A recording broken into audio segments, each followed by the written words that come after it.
everyone, this is Jamie Salter with the Self-A-Match System. I'm here with my co-author, Dr. Katie Croce, and over the next 5 minutes or so, we're going to talk to you about a new topic. This topic is what happens if students are not earning their rewards or if they don't earn their rewards? What should we be looking at kind of on a micro scale as well as a macro scale when these type of things happen? Katie, what do you think about this? Yeah, so I think the first question is to ask, is this the first time that this is happening or is this a reoccurrence? And there are two different solutions, I think, for both of those problems. So if it's the first time that it's happening, I think we just, keep an eye on it.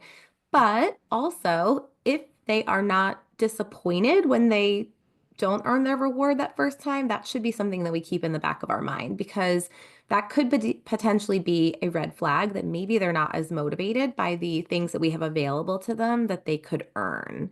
So that would be definitely something that I would think about if it's the first time.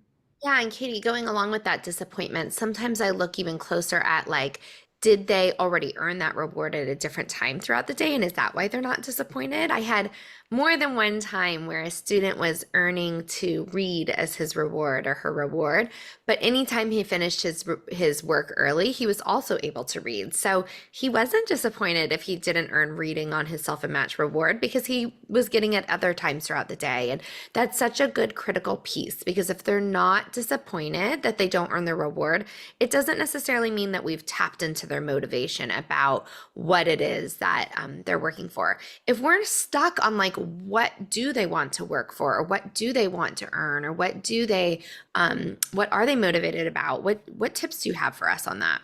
So I think the first question is to ask, did we consider what they're motivated by? Did we ask them? Did we observe them? Did we check in with their parents to find out what they're interested in? And if we haven't done even an informal preference assessment, that would be a good starting off point. So there's a couple of different examples that we have in our manual that we don't always get a chance to share in our training. So I wanted to just give you guys a little bit of a visual. So we have some sample reward menus, but the other one that I really, really wanted to show you was this one. So in our manual, we have this sample reward where we think about function. As you mentioned, Jamie, motivation is so important. So if we know that a client is an escape maintained, they want to try to get out of their work, they don't want to do what we're asking them to do, we might look at those examples in the E area. That's for us that escape motivated rewards. So give you some ideas of potential motivators for those individuals. If they're attention seeking, the access to attention, that A column will be the place that you want to bring your attention. It's not an all exhaustive list, but it's just a place to get you started. So I wanted to bring our attention to two of those different examples. So another thing that we want to be thinking about is like, is there a pattern, kind of like what you mentioned, where your learner was not really wanting to read because they're getting free access to reading all the time? The same thing is true with iPads. The same thing is true with snacks, right? If they're working for any type of edible reinforcement, if they just had lunch, then probably in the afternoon, those edible reinforcers are not going to be as effective. So we want to be thinking about that.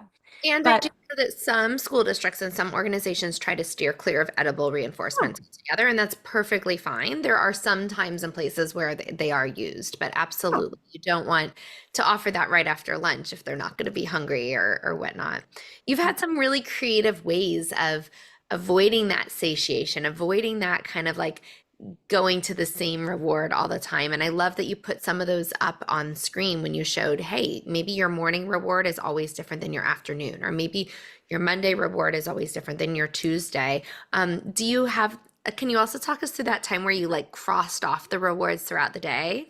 oh my gosh, yes. I wish that I would have pulled that one up in this conversation and I totally forgot. But I had a learner one time that always was picking the same thing over and over and over again. And so what we ended up doing was actually taking pictures of the things that he was motivated by and putting a limit on some of the ones that were our repeat offenders that he was choosing over and over and over again. So say, for example, he wanted to be on the iPad instead of it being available 10 times during the course of the day, we only gave him 3 or 4 times, and we would actually cross it off on his self-and-match sheet so he could visually see, okay, I can choose iPad whenever I want, but I can only choose it 4 times. So once I've crossed it off, there's no more left, then I have to go on and choose something else. And that actually was really effective for him.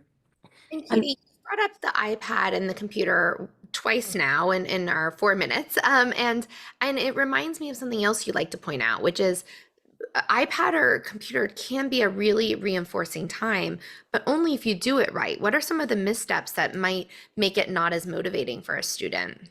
Yeah, so just like the rest of us, if we go and our computer is dead or our iPad is dead and we only have 2 minutes, well, if we have to then go find the cord and we're ticking down on that clock, it's not going to be as exciting if we only get 30 seconds on there. If we want to listen to a whole song on YouTube and we only get to listen to 10 seconds, it's not going to really do it for us. So we want to keep those things in mind proactively to make sure that it's available, make sure that it is charged so that they can get the best out of that, 2 minute time period, maybe when they're getting access to their reward.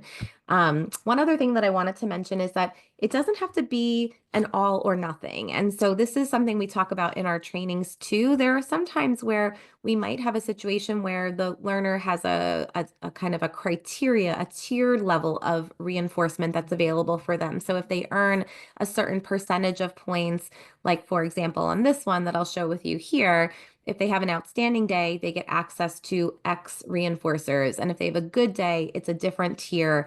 And the same thing is true in this example. If they have an outstanding day, they get these types of reinforcers. If they have a good day, they get something like this. So it doesn't have to be an all or nothing.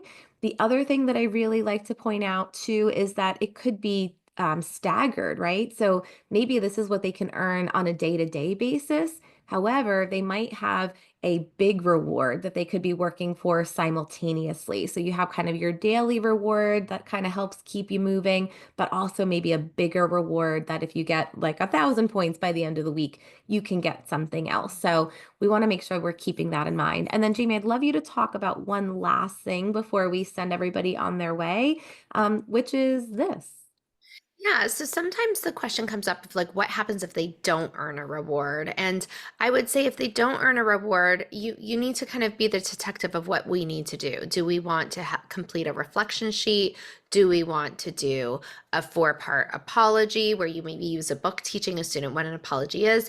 Do they still get to earn reward but later, or do they not get to earn a reward at all? So many different things. We talk about this in so much more detail in our trainings, but we just wanted to at least get you started thinking about if a student does not earn the reward, what should you do? And our kind of recap answers are be a detective and figure out why did they not earn the reward, and then make sure it's motivating, because if the reward's not motivating, it's not going to be an effective intervention. Have a great day.